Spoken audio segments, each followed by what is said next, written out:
세상의 문제는 너무도 거대하다 할 수 있습니다. 거기에 비하면 우리가 가지고 있는 것은 너무나 적은 편이죠.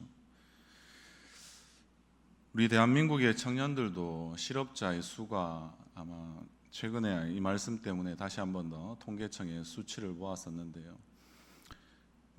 자발적이든 비자발적이든 여하튼 아니면 취업을 포기하는 그런 수준에 이르는 사람들은 훨씬 더 많은 편인데, 그것을 아마 전부 다 합쳐보면 현재 한 80만 명 정도에 육박하는 대한민국의 청년들이 직업의 없음으로 고통당하고 있습니다. 그뿐만 아니라 우리는 이 땅 가운데 80억의 인구가 이제 있다라고 보는데요. 그 가운데 얼마나 많은 수억 명에 해당하는 아이들이 매년 굶어 죽는지 우리는 TV의 광고를 통하여서도 너무나 많이 실제적으로 우리는 보고 있죠. 그 아이들을 우리가 어떻게 다 여러분들 책임질 수 있겠습니까? 우리가 그들에 대한 무한 책임을 정말 감당할 수 있는 것인가요? 그런 의미에서 우리의 교회에 좀 기대해야 되지 않겠습니까? 그러나 작은 교회는 절대적으로 더 선하고 큰 교회가 절대적으로 더 악하다 이렇게 볼 필요는 없고요. 그러한 교회의 그런 생태계들이 마치 숲처럼 잘 어우러져서 마치 세상의 모든 거친 파도와 같은 그런 문제들을 잘 극복할 수 있으면 좋겠다라는 것이 또 여러분들의 아마 간절한 소망일 것입니다. 그럼에도 불구하고 우리가 큰 교회든 작은 교회든 모두 문제는 세상의 이런 문제를 해결하기 전에 세상의 문제에 관심을 갖고 세상과 소통하는 능력이 부족하다라는 것입니다. 그것은 교회의 크고 작음의 문제가 결국에는 아니라는 거죠. 요즘에 큰 교회, 일명 대형 교회들은 코로나 이후에 더 어떻게 하면 이 대형 교회의 조직을 잘 유지할까에 더 급급하죠. 작은 교회는 아예 생존 자체가 위태로우니까 그것에 또 목매이게 되는 것이 현실입니다. 그래서 세상과의 소통은 저 뒷전에 마치 밀려져 있는 것 같은 느낌을 지울 수가 없습니다. 개인의 삶도 경제적 관계적인 수많은 문제로 우리는 허리가 휘어지는 것이 우리의 삶의 현실 아니겠습니까? 삶이 이렇게 짊어져야 하는 문제는 한계가 없는데 그냥 사랑만 흘려보내라는 것인가? 우리는 이런 생각들이 오늘도 마치 듭니다. 주님이시니까, 우리 예수님이시니까 오늘 본문에 있었던 이 5천 명을 먹이시는 오병이어의 기적이 가능하겠지라고 우리는 마치 선을 이렇게 쭉 그어버리는 것이 우리의 믿음의 한계가 아닌가 싶기도 합니다. 그러나 예수님은 이렇게 말씀하시죠. 너희 믿음이 겨자씨 한 알만큼만 있어도 이 산을 명하여 여기에서 저기로 옮기라 지라 하면 옮겨질 것이요 또 너희가 못할 것이 없느니라 라고 마태복음 17장에 말씀하고 있습니다. 산이라도 옮길 수 있는 이런 믿음이야 진짜 믿음이 아닌가. 우리는 동경은 하고 바라는 보지만 우리가 언제 거기까지 나아갈 수 있을까. 또 때로는 이 말씀 때문에 더 깊이 낙담할 수도 있는 것입니다. 그러나 예수님은 계속해서 말씀합니다. 제자들에게 너희는 나보다 더 큰 일을 할 것이다 라고 말하기 때문에 그렇습니다. 그래서 아마 모든 복음서에는 우리가 여전히 좋아하는 이야기, 이 기적의 이야기가 많이 기록되어져 있습니다. 오늘의 말씀도 오병이어 말 그대로 5개의 보리떡과 그리고 2마리의 물고기로 장정만 5천 명을 먹인 그런 이야기가 지금 우리의 본문 가운데 잘 나오고 있습니다. 현실에서 그래서 우리는 이런 오병이어의 기적이 너무나 절실하게 필요하다라고 지금 공감하고 있습니다. 그러면 우리가 어떻게 믿음으로 이러한 기적을 경험할 수 있을까? 우리 스스로에게 또 오늘 우리는 물어봐야 되지 않겠습니까? 예수님은 처음부터 이 오병이어의 기적을 베푸실 의도가 전혀 없었다라는 것을 아마 찾아볼 수 있는데요. 요한복음에는 좀 이렇게 확인하기 어렵고 복문에 해당하는 마가복음 6장 31절에 보면 군중들을 사역하기에 바빠서 예수님과 제자들은 식사할 겨를도 없는 상황이었습니다. 그래서 예수님은 제자들에게 우리도 잠시 좀 쉬자라고 이렇게 말씀하시고 무리를 피해서 배를 타고 갈릴리 바다 저 건너편으로 결국에는 가서 계셨습니다. 그러나 백성들은 어떻습니까? 예수님이 행하신 일들, 죽기와 치유뿐만 아니라 각종 여러 가지 기적적인 일들을 많이 경험했기 때문에 예수님을 놓치면 안 된다라고 생각하고, 마치 아이돌을 따르는 팬들처럼 무리들이 열렬히 예수님을 쫓아가기 위해서 힘을 썼습니다. 육지를 아마 둘러서 해안가를 달려가지고 한두 마을을 지나서 예수님이 배를 타고 가신 거기를 마치 그들이 따라잡은 것처럼 마가복음에는 기록이 되어져 있기 때문에 그렇습니다. 그런데 예수님이 그러한 배에서 내리셔서 그들이 먼저, 무리들이 거기에 대기하고 있는 것처럼 보이니까 그들을 직접 보신 거죠. 그런데 그들의 몰골이 형편이 없었습니다. 예수님을 따라서 배를 마치 앞서서 그렇게 가려고 했으니까 얼마나 열심히 달렸겠습니까? 그러니까 옷도 헤어지고요, 그리고 발도 부르트게 되는 그런 모습들을 보시며 예수님의 마음이 한없이 취약해지신 것이죠. 마가복음 6장 34절은 예수님이 그들을 불쌍히 여기셨다라고 이야기하고 있습니다. 다른 복음서는 민망히 여기셨다라고 이야기합니다. 그것을 우리식으로 더 정확하게 원어에 근거해서 풀어보자면, 이러한 불쌍한 백성들로 인해서 끊어질 것 같은 아픔을 느끼셨다라는 뜻입니다. 그 누구도 이들을 억압하기만 했지 목자로서 그들을 돌봐주는 사람들은 유대의 땅에 어떠한 사람들도 없었기 때문에 그렇습니다. 예수님이 말씀과 사역으로 백성들을 돌보시자 그들이 밥도 제대로 먹지 못하면서 결국엔 사흘 동안 예수님을 이렇게 줄기차게 쫓아다닌 상황이었습니다. 그래서 백성들로 인해서 예수님은 기적을 베푸실 의도가 앞에 말씀드린 대로 없었습니다. 그럼에도 불구하고 백성들로 인해서 그 마음이 너무나 한없이 취약해지신 그 긍휼이 풍성하신 예수님은 이번에는 결국 결단하시게 되었습니다. 우리 오늘 본문의 5절과 6절의 말씀 한번 같이 읽어보도록 하겠습니다. 예수께서 눈을 들어 큰 무리가 자기에게로 오는 것을 보시고, 같이 읽겠습니다. 빌립에게 이르시되 우리가 어디서 떡을 사서 이 사람들을 먹이겠느냐 하시니, 이렇게 말씀하심은 친히 어떻게 하실지를 아시고 빌립을 시험하고자 하심이라. 아멘. 친히 어떻게 하실지를 아셨다라는 것이죠. 무엇을 하고자 하시겠습니까? 결국엔 저들을 내가 배불리 그렇게 먹이고야 말겠다라고 결정하신 것이죠. 예수님이시니까 당연히 그러한 능력이 충분히 있으시지 않겠습니까? 그런데도 불구하고 지금 빌립이라는 예수님의 제자 한 명에게 물어보십니다. 뭐라고 합니까? 빌립아, 우리가 어디서 떡을 사서 이 많은 사람들을 먹이겠느냐라고 말입니다. 예수님이 이 백성들을 다 사 먹일 만한 돈이 없다는 것을 모르셨겠습니까? 6장 6절의 말씀에 결국에는 이렇게 이야기하지 않습니까? 이 말씀을 하신 것은 빌립을 시험하고자 하십니다라는 것이죠. 여러분들, 예수님이 혹시 우리가 기도했는데 기도에 응답은 안 하시고 마치 되묻는 질문을 하신 적이 있는 경험을 응답으로 받으신 적이 있으십니까? 저는 그런 경우도 한 번씩 가만히 나의 기도 가운데 응답의 리스트를 한 번씩 만들어 보신 분들이라면 그런 경험이 있으실 것 같습니다. 그러면 지금 잘 생각해 봐야 됩니다. 우리가 우리를 빌립으로 지금 대우해주고 있다라는 뜻이 아닐까요? 빌립에게 왜 이렇게 하셨습니까? 시험하신다는 것은 유혹한다는 의미가 아니시죠. 테스트한다라는 것이죠. 연단한다는 것이죠. 너희 믿음이 이 정도 수준이면 이 단계로 내가 한번 끌어올려 주겠다라고 말씀하시는 것 아니겠습니까? 이 질문으로 결국에는 빌립에게 가르쳐주고 싶으신 것이 있다라는 말씀입니다.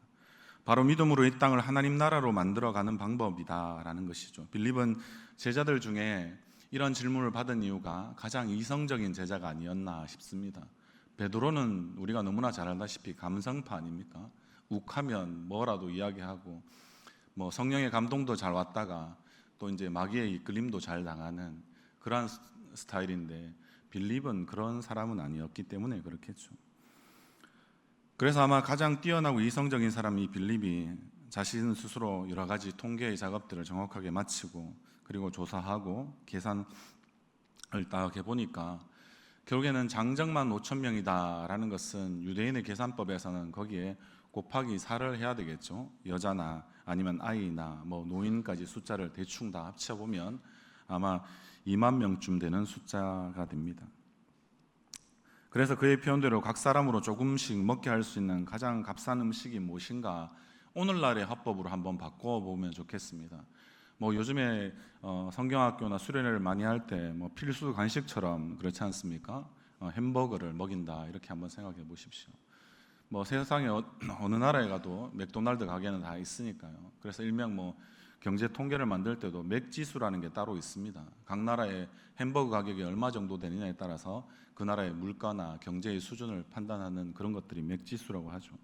그리고 우리도 맥도날드를 한번 생각해 보는데 가격은 제가 1,000원으로 혹시 또 계산하시다가 시험에 드실까 싶어서 한번 생각해 보십시오. 어떻습니까? 2만 명에게 주면 결국 필요한 액수는 간단히 나오죠. 2천만 원입니다. 2,000원 아니고요. 그렇지 않습니까? 그러면 한 데나리온은 노동자의 하루 평균 임금인데 지금 시세로 하면 우리가 뭐 시급 일명 이제 우리가 이야기하는 최저임금의 수준에서 생각해 보면 한 10만 원쯤 된다라고 한번 생각해 보십시오. 그러면 이제 빌립은 예수님의 취약한 마음에서 나온 질문을 아주 편리한 자기만의 방식으로 지금 바꾸어 버리고 있죠. 한 데나리온이 10만 원이라고 할 때 2천만 원은 몇 데나리온입니까? 정답이 성경책에 나와 있습니다. 너무 고민 안 하셔도 됩니다. 예수님 여기 있습니다. 200데나리온이 있어도 부족합니다. 라고 그렇게 이야기합니다. 그러나 우리 정답에는 별로 능력이 없습니다. 계산을 할 수 있어도, 우리는 예측은 할 수 있어도 우리는 그 문제를 해결할 능력이 우리 가운데 없기 때문에 그렇습니다. 이 세상에서 우리는 아주 많은 수많은 크고 작은 문제들을 실제는 겪고 있지 않습니까? 가난과 질병, 불의와 불평등, 앞에 말씀드린 우리 청년 실업과 그리고 여러 가지 갈등들, 세대 간의 갈등들, 또 그리고 전쟁 같은 것들 말입니다. 그럼 교회는 문제가 없습니까? 교회의 문제도 여러 가지 문제가 많이 있죠. 수많은 성도가 각자의 삶의 현장에서 복잡하고 힘든 그 무한한 셀 수 없는 많은 문제들을 결국에는 교회에 가지고 옵니다. 그런데 이를 위한 해답과 정답이 어떤 의미에서는 회의실에서나 연구실에서 우리는 쏟아져 나온다고도 생각해 볼 수 있습니다. 물론 그러한 정답을 또 연구하는 것은 필요한 부분들입니다. 그러나 이것만으로 우리가 세상을 하나님 나라로 과연 변화시킬 수가 있겠습니까? 우리의 머리는 많이 굴릴 수 있습니다만 정말 문제를 해결할 만한, 산을 움직일 만한 그런 능력이 그 속에 있겠습니까? 여기에 대한 대답이 빌립으로부터 결국엔 나온 것입니다. 200데나리온 정도로도 부족합니다 라고 말이죠.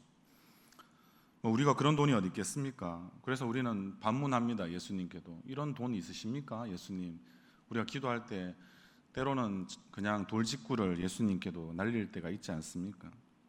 정답으로는 결국에는 안 되는 것입니다. 정답, 이것은 언제나 거대한 문제 앞에 우리를 작게 만들어 버리고 맙니다. 그런 하나님의 놀라운 무한성 앞에서 우리의 초라함만, 마치 문제가 더 커져 보이니까 하나님보다 더 커 보이는 그 문제 앞에서 우리는 더 초라하고 비참함만 많이 느끼는 거죠. 그런데 우리에게는 여전히 희망이 있습니다. 예수님의 제자가 12명이었고요. 오늘 본문에 나오는 또 다른 예수님의 히든카드와 같은 존재로, 숨겨진 아마 해답을 가지고 있는 존재로 우리는 빌립과 함께 세례 요한의 원래는 제자였던 사람, 바로 베드로의 형제 안드레가 지금 이때 등장해주고 있습니다. 가난한 아이의 점심이었던 보리떡 5개와 물고기 2마리를 가져온 사람, 그 사람이 바로 안드레입니다. 그는 그것이 이 많은 사람에게 얼마나 되겠사옵니까 하며 겸연쩍어하고 있습니다. 우리 한번 9절의 말씀 같이 읽어볼까요? 시작. 여기 한 아이가 있어 보리떡 5개와 물고기 2마리를 가지고 있나이다. 그러나 그것이 이 많은 사람에게 얼마나 되겠사옵나이까. 안드레는 12제자 중에 예수님의 마음에 가장 어떠한 사람이었을까요? 일치된 사람입니다. 사도행전 13장 22절의 말씀에 바울이 1차 전도 여행, 선교 여행 가운데 이러한 이야기들을 결국에는 합니다. 다윗을 소개하면서 이새의 아들 다윗을 내가 보니 나의 마음에 합한 자였다라고 그렇게 하나님께서 인정해 주시는 그런 이야기를 기록하고 있습니다. 하나님의 마음에 맞는다라는 말을, 그래서 제가 오늘 여러모로 이렇게 다시 한 번 더 말씀을 준비하면서 살펴보았는데요. 하나님의 마음을 맞는다라는 말은 하나님의 마음을 닮아간다라는 뜻이 있고요, 하나님의 마음을 따라간다라는 뜻도 있습니다. 그런데 더 재밌는 아마 또 성경의 버전이 있어서 굳이 한 번 더 소개시켜 드려보면요, 유진 피터슨의 아마 메시지 성경이라고 하는 성경이 있는데요, 거기 보면 하나님의 그 심장 소리에 자신의 그 마음을 맞추는 사람이라는 뜻입니다. 아주 그냥 더 정확한 것 같다라는 생각이 듭니다. 여러분들은 하나님의 마음에 얼마나 일치되게 여러분들의 삶의 모든 균형추를 맞춰내고 있습니까? 하나님의 마음을 얼마나 열심히 닮아가고 있습니까? 하나님의 마음을 얼마나 따라가고 있습니까? 우리는 이렇게 물어볼 때 우리가 안드레가 예수님의 마음에 얼마나 민감했는지를 우리는 다시 떠올려 볼 수 있지 않을까요? 예수님께서 배에서 내리시면서 무리를 보실 때 예수님의 얼굴에 나타난 그 상한 마음, 마치 그 아파하는 마음, 그 괴로워하는 마음, 그 애간장이 이끌 듯한 마음들, 그 끊어질 듯한 그런 마음들을 안드레는 보았다는 거죠. 그래서 빌립처럼 편하게 정답을 들이대는 것이 아니라, 그래서 그냥 마냥 앉아 있는 그런 사람이 될 수는 없어서, 그래서 안드레는 빌립과는 달리 계산하는 것이 아니라 무리 가운데로 결국에는 뛰어들어가서 외치기 시작했을 것입니다. 이것은 성경 가운데 없습니다. 제가 행간을 지금 읽어내고 있는 것입니다. 혹시 빵이나 먹을 음식을 가지고 계신 분이 있습니까? 아무 것이나 괜찮습니다. 이렇게 몇 시간을 가난하고 헐벗은 지금 그 무리들 사이에서 목청이 쉬도록 지금 해결책을 막 찾아보려고 했습니다. 결국 그런데 안드레의 손에 떨어진 것은 무엇입니까? 어린아이 보잘것없는 한 끼의 점심이었습니다.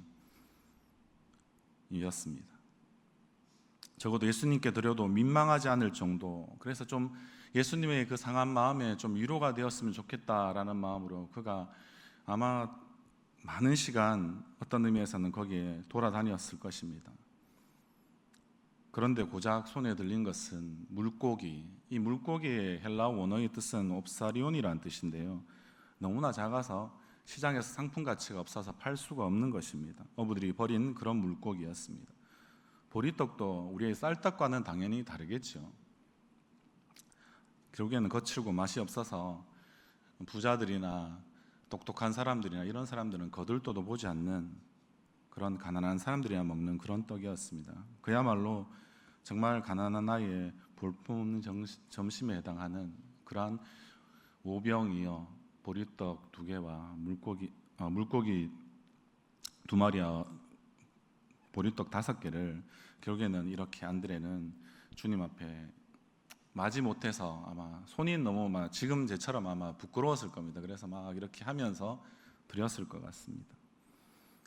성도 여러분이면 어떻게 하겠습니까? 그걸 주님 앞에 드리는 그런 여러분들이시겠습니까? 저 같으면 못 드렸을 것 같습니다. 손이 부끄러워가지고요. 그래서 그냥 그렇게만 드려놓고 난 다음에 드리지도 못했으니까 어떤 의미에서는 아무 일도 없었던 것처럼, 그는 아무것도 안 한 것처럼 조용히 제자들 사이에 그냥 숨어 앉아 있었을 것 같은 것이, 제가 만약에 안드레였으면 그랬을 것 같습니다. 결국에는 이것은 무엇 때문입니까? 부끄러움, 결국에는 수치심 때문이죠. 인간이 본성적으로 가장 두려워하는 것이 결국에는 수치심입니다. 그런데 안드레는 어떻습니까?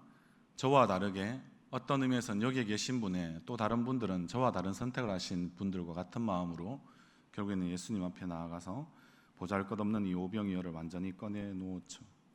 자신의 그 부끄러움을 그대로 드러내는 겁니다, 예수님 앞에. 근데 우리는 이것이 진정한 믿음이다라고 해야 되지 않을까요?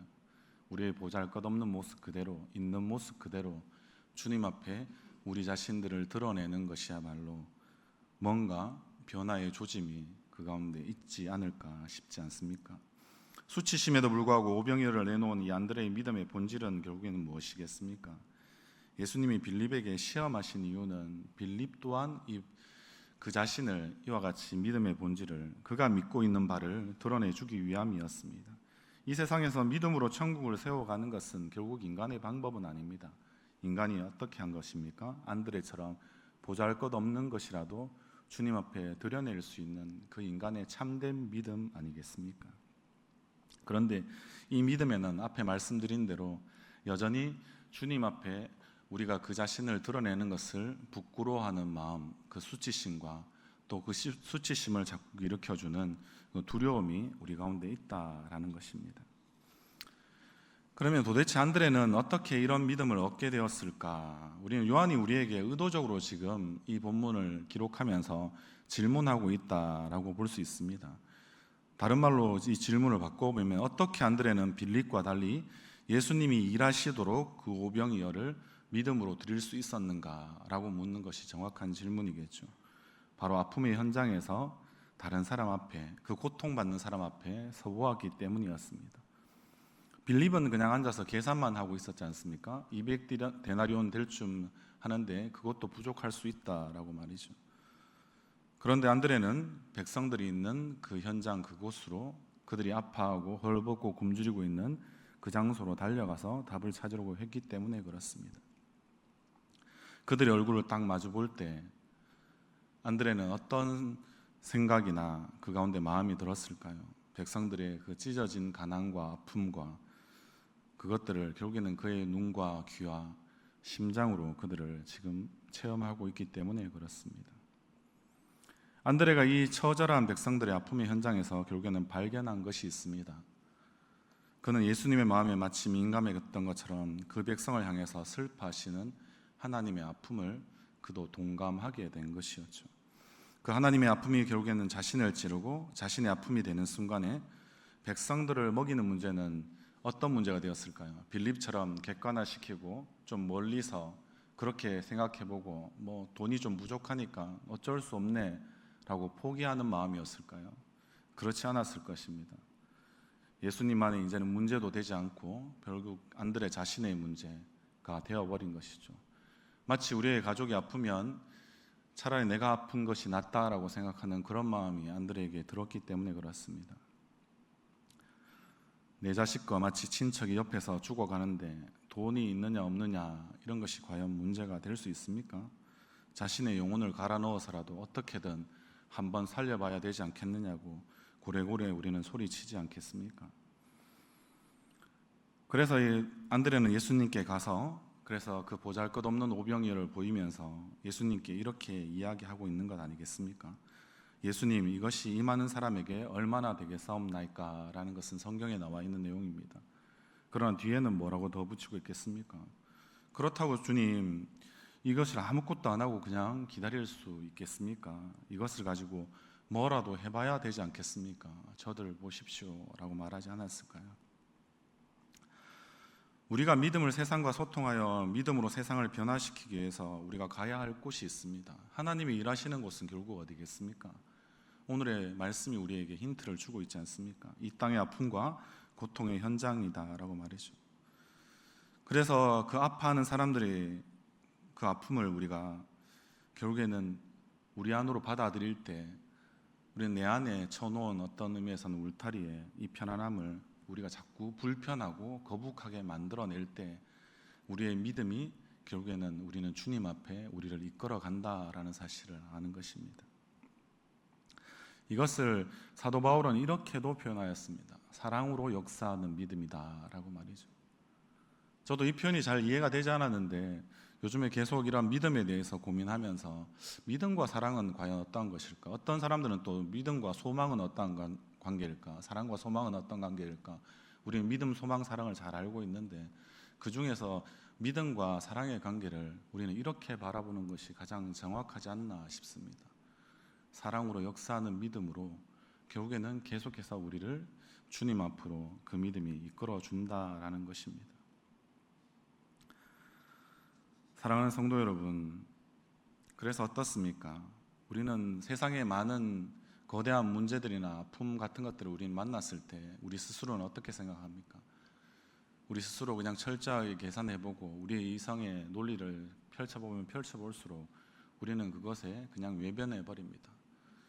아까 앞에 말씀드린 대로 TV 채널을 틀면 굶어 죽는 아이들이 많습니다. 방법은 뭐 땡땡땡 땡땡땡으로 전화하면 된다라고 이야기하는데, 혹시 여기서 바로 막 마음이 너무나 공감이 잘 돼서 예수님의 마음에 민감한 것처럼 그 친구들의 마음에 막 동화가 되어서 바로바로 연락하시는 분 여기서 많이 계신가요? 아니면 내가 또 다른 사람들 후원하고 있으니까 또 다른 분들이 후원하실 거야 라고 여러분들이 이성을 그냥 발휘해서 여러분들의 공감 능력을 떨어뜨리고 계시지 않습니까? 뭐 저도 여러분들한테 말씀드리지만 저도 그냥 지금 말씀드린 그대로의 그냥 저의 수준인 것 같다라는 생각이 많이 들었습니다. 뭐 또 다른 내가 해야 될 것들이 있으니까 그거 다 내가 하다가는 내 스스로는 바지가랑이가 찢어지겠다라는 생각을 하기도 했기 때문에 그렇습니다. 그럼에도 불구하고 여러분들 어떻습니까?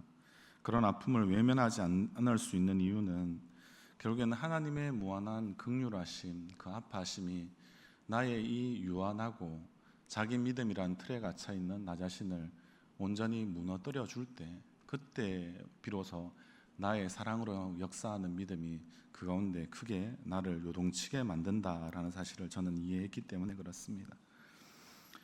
세상과 소통되는 믿음의 능력은 바로 그때에 주어지는 것입니다. 여러분들 오늘 제가 믿음의 능력 그러니까 막 산을 옮기는 이야기를 여러분들에게 많이 드릴 것 같이 혹시 제목만 보고 그렇게 혹시 생각해 보신 분들이 있으십니까? 저는 그런 능력은 우리에게 없지만 그러나 우리는 그런 능력을 덧입을 수 있는 방법이 있다는 것을 여러분들에게 지금 말씀드리고 싶습니다. 그러나 능력을 덧입기 위해서는 그 대가를 우리는 치루어야 합니다. 주님의 아픔이 고스란히 나의 아픔이 되는 것을 우리 스스로의 마음에서 거부하지 않을 때 믿음의 능력이 우리 가운데 놀랍게 작동이 됩니다. 믿음도 능력도 우리의 것은 아니다라고 더 말씀드릴 수 있죠. 하나님의 능력을 우리는 덧입게 되는 것이다라는 것이죠. 그래서 먼저 어떤 것입니까? 자신을 이길 수 있는 방법이 있습니다. 안드레처럼 야 이거 갖다 드려봐야 뭐 예수님이 얼마나 기뻐하실까 이렇게 생각해버리면 우리는 절대 주님 앞에 나아갈 수 없는 존재들입니다. 먼저 내가 주님 앞에 나아가서 이러한 문제들, 많이 굶어 죽어가고 있는 그런 많은 아이들, 우리의 청년들을 생각해 볼 때 여전히 해결되지 않는 우리나라의 여러 가지 경제 문제들, 그 모든 것들을 싸잡아 메고 우리는 여전히 두렵고 우리는 때로는 또 부끄럽지만 그러나 그것을 가지고 주님 앞에 마치 우리가 기도하는 것처럼 우리의 모습들 그대로를 그렇게 드러낼 때 우리 스스로는 믿음의 능력을 덧입게 되고 그것을 통하여서 우리 자신이 갖고 있는 두려움의 문제도 부끄러움의 문제도 결국에는 이기게 된다라는 것 아닙니까? 그렇지 않으면 우리는 늘 우리 스스로만 고민하고 빌립처럼 우리 스스로만 자기 믿음이라고 생각하고 이 정도는 이 방법으로는 해야 된다라고 생각하지 우리는 믿음으로 그것을 우리가 바라보고 이해하며 나아갈 수는 없기 때문에 그렇습니다. 우리가 얼마나 아파할 수 있느냐가 얼만큼 믿음으로 살 수 있는지를 결국에는 결정한다라고 말해볼 수 있지 않겠습니까? 그래서 우리는 하나님의 이 무한한 능력의 통로가 되는 것이지요. 그래서 어떤 의미에서는 우리의 어떤 부족함, 우리의 약함, 한마디로 우리의 취약성이라고 하는 것은 마치 예수님이 이 오병이어의 기적을 일으킬 생각이 없었지만 그 백성들을 바라보시고 그 무리의 헐벗음과 궁핍함과 굶주림과 그 아파하는 모습들을 바라보셨을 때 그 스스로 마음에 결국에는 결단하셨던 것처럼 우리도 뭔가 우리 스스로 우리가 결국에는 하나님의 능력을 덧입게 되는 그런 과정들을 우리의 두려움과 수치심을 저 멀리 내어버려 던지고 그렇게 갈 수 있다면 우리의 믿음의 선배들처럼 우리도 좀 살아갈 수 있지 않겠습니까? 하나님 나라를 회복시켰던 많은 믿음의 선배들은 그렇게 세상과 소통하는 믿음을 가지고 그리고 하나님이 주신 그 놀라운 믿음의 능력을 가지고 결국에는 세상을 바꾸어내는 사람들이었기 때문에 그렇습니다. 여러분들, 그래서 우리 스스로는 어떻습니까? 우리의 교회를 바라볼 때도 저는 마찬가지가 아닌가 싶은 생각이 듭니다. 교회도 어떤 의미에서는 우리 스스로가 마치 빌립처럼 울타리를 치는 것처럼 우리의 교회 안에도 빌립과 같은 사람들이 많이 있지 않습니까? 그런 것들을 통하여서 우리 안에 울타리를 많이 쳐두죠. 그래서 우리가 교회가 좀 더 안전해야 된다, 편안해야 된다라는 생각에 들 때도 많이 있습니다. 그런 생각들은 어떻게 우리를 만들까요? 결국에는 세상과는 계속해서 분리시켜 버리게 만들죠. 그리고 우리의 믿음이 세상과 소통할 수 없게 만들어 버립니다. 그러면 그 빌립뿐만 아니라 우리 교회 안에는 안드레와 같은 분들도 많이 있을 것입니다. 그러면 어떻게 해야 될까요? 우리의 울타리를 무너뜨려서 내가 맛보는 생수와 같은 주님의 그 놀라운 능력들, 그리고 그 주님의 말씀들을 나만 맛보지 않고 다른 사람도 좀 맛볼 수 있도록 교회의 울타리를 어떤 의미에서는 좀 무너뜨려야 되지 않겠습니까? 그래야지 더 많은 사람들이 이 교회에 관심을 기울이고, 우리가 목말랐을 때 목마른 사슴이 시냇물을 찾는 것처럼 주님 앞에 나오게 되는 것처럼 많은 사람들도 더 많이 주님 앞에 나올 수 있는 기회를 그들도 받게 되지 않겠습니까? 쉽게 말해서 우리는 이미 충분한 사랑을 주님으로부터 받았습니다. 아멘이십니까? 그러면 그 충분한 사랑을 받았는 것을 가지고 우리가 이 사랑을 자꾸 우리의 믿음의 통로를 통하여서 흘러보내지 않는다면 어떻게 되겠습니까? 결국에는 그것이 아무 소용이 없는 그런 하나님의 사랑, 은혜가 되어버리고, 결국에는 그 통로라고 이야기하는 믿음도 마치 막혀버리게 되지 않겠습니까? 그래서 오늘도 말씀드립니다. 사랑은 늘 낮은 곳으로 흐르는 것 우리가 더 많이 알죠. 그리고 상대방이 더 연약할수록, 아플수록 우리는 더 사랑할 수밖에 없게 되는 것입니다. 그러면 우리 주변에 돌아보면 더 많이 그런 사랑으로 역사하는 믿음이 필요한 사람들이 많이 있습니다. 그런 사람들에게 우리는 복음으로 이 교회가 어떻게 살아가는 것인지, 사랑으로 역사하는 믿음의 능력이 어떠한 것인지 우리가 날마다 보여줄 수 있어야 합니다. 사도 바울은 그래서 이러한 울타리를 해체하는 작업들을 이렇게도 이야기합니다. 자신은 날마다 죽는다라고 말이죠. 예수님은 제자들에게 십자가를 지기 전에 항상 먼저 부탁하셨잖아요. 자기 십자가를 지기 전에 자기를 부인하라고 말입니다. 이런 일들이 있으면 결국에는 우리 안에 있는 모든 울타리들은 결국에는 다 해체되어 버릴 것입니다. 그러면 막혀있던 담과 같은 것이 결국에는 에베소서에 말씀하는 그 모든 것들이 흩어져서 유대인과 이방인이 하나가 되듯이 우리 교회 안에 있는 사람과 교회 밖에 있는 사람이 결국에는 하나가 되는 일들, 그것을 통하여서 하나님 나라가 그 안에서 경험되어지지 않을까요? 하나님의 사랑을 우리가 그렇게 계속 제한 없이 흘러보내는 그런 도구로 우리 스스로가 좀 사용될 수 있기를 주님의 이름으로 소원합니다. 그래서 우리는 늘 주변에 있는 사람들을 좀 잘 살펴보십시오. 주변에 있는 더 힘들어하는 사람들, 나보다 더 아파하는 사람들, 그런 사람들의 얼굴을 찬찬히 살펴보시면 아마 그 가운데 분명히 하나님의 얼굴도 여러분들을 만날 수 있을 것이고, 그것 때문에 우리는 하나님의 얼굴을 구하는 그런 삶들, 그런 믿음들을 우리 가운데 더 주님께서 더하여 주실 줄 믿습니다. 말씀을 정리하면서 저는 이렇게 이야기하고 싶습니다. 사실 믿음으로 교회가 세상에 죽어야 할 것이 여러분들 이야기했던 대로 단순한 돈이나 지금 자선적인 행위를 제가 말씀드리고 싶어 하는 것은 아닙니다. 그렇다고 그러면 봉사나 선교를 지금 말하고 있는 것도 아닙니다. 더 중요한 것은 바로 이야기입니다. 놀라운 이야기입니다.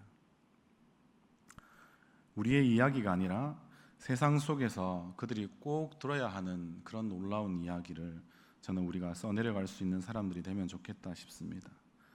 우리 한국의 교회사에서 또 우리 한국의 교회에서 있었던 많은 일들을 정리한 내용인데 제가 잠시 한번 읽어드리고 오늘의 말씀을 마무리하려고 합니다. 세상의 고종의 어이가 몇 날 며칠을 세워 백정을 고쳤대. 저 교회는 왕손보다 백정을 먼저 장로로 세웠대. 어떻게 저런 자를 양자로 삼을 수 있어? 진짜야, 그 일을 한 곳이 이 교회래. 저 교회 목사님이 자기 아들을 교통사고로 죽인 사람의 아들 4년치 대학 등록비를 다 내어주었대. 그 뉴스 들었어. 이 교회가 교회 기물을 훔친 사람을 위해서 전세를 얻어주었대. 무슨 동에 무슨 교회는 돈 없어서 병원 못 가는 사람이 결국엔 없다지. 아니 동네 웬 청년들이 이렇게 많아졌어. 장사가 잘 되네. 무슨 교회 알지? 그 교회 1층 전체를 가난한 대학생들 기숙사로 무료로 개방했대. 왜 무슨 동 전통시장에 상인들이 폐업 직전이었잖아. 그런데 요새는 장사가 너무나 잘 돼서 난리가 났대. 그 무슨 교회 전 교인이 일주일에 한두 번씩 그 시장에서 장을 보나 봐라고 말이죠. 이러한 놀라운 이야기들이 우리의 입을 통해서 흘러가는 것이 아니라 우리의 그 행하는 모습들을 보고 그들이 세상의 사람들이 주변의 이웃들의 입을 통하여서 결국엔 흘러나오는 즐거운 상상을 우리가 한번 해볼 수 있으면 좋겠습니다. 우리의 믿음이 결국에는 세상과 소통해낸 것이죠. 믿음으로 세상은 지금 그렇게 바뀌어져 가고 있는 것이 아니겠습니까?